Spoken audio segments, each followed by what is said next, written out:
आप देख रहे हैं न्यूज़ सर इंडिया और मैं हूँ अरफाज अहमद डैंग। जैसा कि आप जानते हैं कि अभी एडमिनिस्ट्रेशन ने एक ऑर्डर निकाला है जिसमें मीडिया रिलेटेड जितनी भी खबरें हैं वो पहले आप अप्रूवल लोगे उसका गवर्नमेंट से, एडमिनिस्ट्रेशन से, उसके बाद ही आप उसको जो है छाप सकते हैं या उसको दिखा सकते हैं।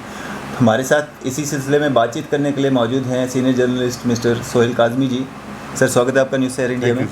सर क्या कहेंगे, इस तरह का जो ऑर्डर निकाला गया है किस तरह से जो मीडिया जिसको फोर्थ पिलर कहा जाता है वो कैसे इंसाफ दिला पाएगा लोगों को, जिस तरह से एडमिनिस्ट्रेशन से पहले अप्रूवल लेना पड़ेगा, एडमिनिस्ट्रेशन के खिलाफ कोई खबर नहीं लगानी है, कैसे हो पाएगा? देखिए, इतना क्यास है एडमिनिस्ट्रेशन में और इतनी इनएफिशिएंसी है एडमिनिस्ट्रेशन में जिसका अंदाज़ा नहीं आप लगा सकते हैं। और कौन एडवाइस करता है हमारी एडमिनिस्ट्रेशन को और कहाँ से ये पॉलिसीज़ बन के आती हैं मुझे पता नहीं, उस पर मैं चर्चा नहीं करूँगा। लेकिन आज तक कोई ऐसा पिछले 7 महीने में चीज़ नहीं है जो सुबह हुई हो और शाम को रोल बैक ना हुई हो।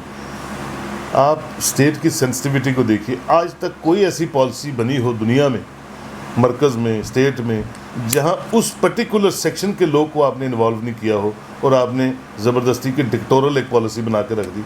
मैं नहीं कहता हूँ पॉलिसी अच्छी है या बुरी है जी, वो 62 पेज की पॉलिसी है, लेकिन जब मीडिया पॉलिसी आपने बनाई है, आपने किस सीनियर, जूनियर, बीच वाले रैंकिंग जर्नलिस्ट को उस कमेटी में बिठाया था टू गिव यू सजेशंस? ये जिसकी आप बात कर रहे हैं, ये ऐसा हो गया कि हम ऐसी स्टेट में रह रहे हैं, इतनी खूबसूरत जेके यूनियन टेरिटरी में रह गए हैं। कल किसी बच्चे ने शादी करनी है, पहले डिविजनल कमिश्नर के पास जाएगा पूछने कि मैं शादी करूं ना करूं, फिर कल बच्चा होना है कि नहीं होना है। ये इस टाइप की पॉलिसीज़ जो हैं या इस टाइप की जो डिक्टोरल सिस्टम है, ये मुझे समझ नहीं आता क्या इसका मकसद क्या है। मीडिया को फोर्थ स्टेट माना जाता है, fourth pillar of the democracy है, और जमहूरियत में प्रिंट, मैं नहीं कहूँगा जो एंटी नेशनल एलिमेंट्स हैं जो स्टेट की मुदाखलत में कोई ऐसा येलो जर्नलिज्म करते हैं, उसके लिए लॉज हैं, उसको कल्प्रिट्स को पकड़िए, आपने किसको रजिस्ट्रेशन देनी है किसको नहीं देनी है, उसके लिए कोई क्राइटेरिया बनाए, हम बिल्कुल गवर्नमेंट के साथ। लेकिन जहाँ तक इन्वेस्टिगेटिव जर्नलिज्म का ताल्लुक है, जहाँ तक सेंसिटिविटी का ताल्लुक है, जहाँ तक बॉर्डर्स को कवर करने का ताल्लुक है, जान हथेली पे लेके आप लोग काम कर रहे हैं, तो आप परमिशन लेंगे साहब कि पहले हमें बॉर्डर्स पे जाना है कि नहीं जाना, फिर बॉर्डर की जो एक्चुअल स्टोरी है वो करनी है कि नहीं करनी, वो करके जब वापस आएंगे तो बताएंगे साहब नहीं, आप वो लिखिए जो हम बताते हैं और जो आपने खुद अपनी आंखों से विजुलाइज किए उसको रोक दीजिए।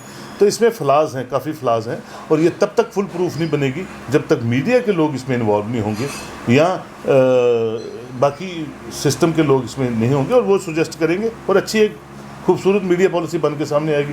कोई एडवर्टीजमेंट पॉलिसी नहीं है यहाँ पे।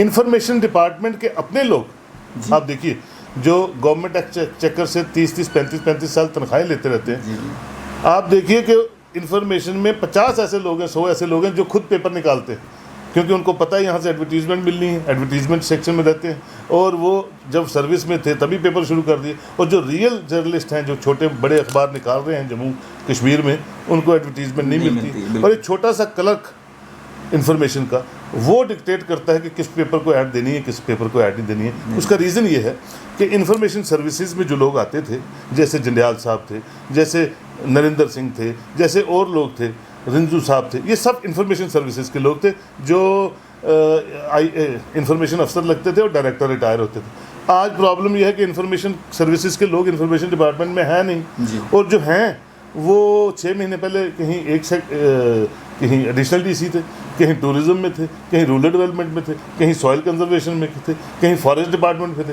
अब जो बंदा फॉरेस्ट से आया है उसको इन्फॉर्मेशन सर्विसेज के बारे में पता ही नहीं है, तो इन्फॉर्मेशन डिपार्टमेंट चलेगा कैसे? ये मैं आपसे ही पूछता हूँ और प्रिंसिपल सेक्रेटरी साहब से पूछता हूँ। जिन बंदों को नॉलेज ही नहीं है वो घर बैठ के मीडिया पॉलिसी बना लेते हैं, और मीडिया के लोगों को तब पता चलता है जब मीडिया पॉलिसी आपके सामने आ जाती है। It is very unfortunate on the part of administration and the people who have made this policy on ground. Sir ये एक ऐसा भी है कि ये कोशिश है कि मीडिया को किस तरह से मतलब दबाया जाए, जिस तरह से एक आवाज़ बुलंद हो रही है अभी के दौर में, मतलब हर खबर जो है लोगों के सामने पहुंच जाती है, तो एक ऐसा मतलब एक माहौल बनाया जा रहा है ताकि मीडिया थोड़ा सा दब जाए उसमें।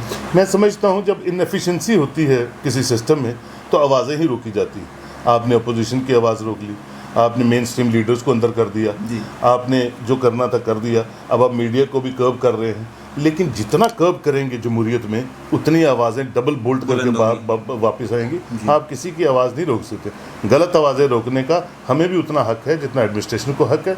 गलत चीज़ों को नहीं फैलने देना चाहिए जो सोसाइटी को तोड़ती हैं, लेकिन जो रियल चीज़ें हैं जिस पे प्रिंट इलेक्ट्रॉनिक मीडिया काम कर रहा है उनको कोई नहीं रोक सकता है। और अगर आप ज़बरदस्ती रोकना चाहते हैं तो रोक लीजिए, उसका नुकसान जो है उसी को होगा जो ऐसे रूल्स या ऐसी डिक्टेटोरियल पॉलिटिक्स स्टेट में या सेंटर में कर रहा है। सर अब क्या मांग करेंगे आप, मतलब क्या होना चाहिए इसमें? मैं ये समझता हूँ कि देखिए जी, पहले तो ऑलरेडी हमारे पास लॉज हैं, उस लॉज के तहत एक कमेटी बननी चाहिए। कमेटी में अच्छे लोगों को इन्वॉल्व कीजिए, उनसे सलाह मशवरा कीजिए और किस तरह स्टेट एडमिनिस्ट्रेशन की पॉलिसीज़ को अच्छी तरह से प्रोजेक्ट कर सकते हैं वो करने की कोशिश कीजिए।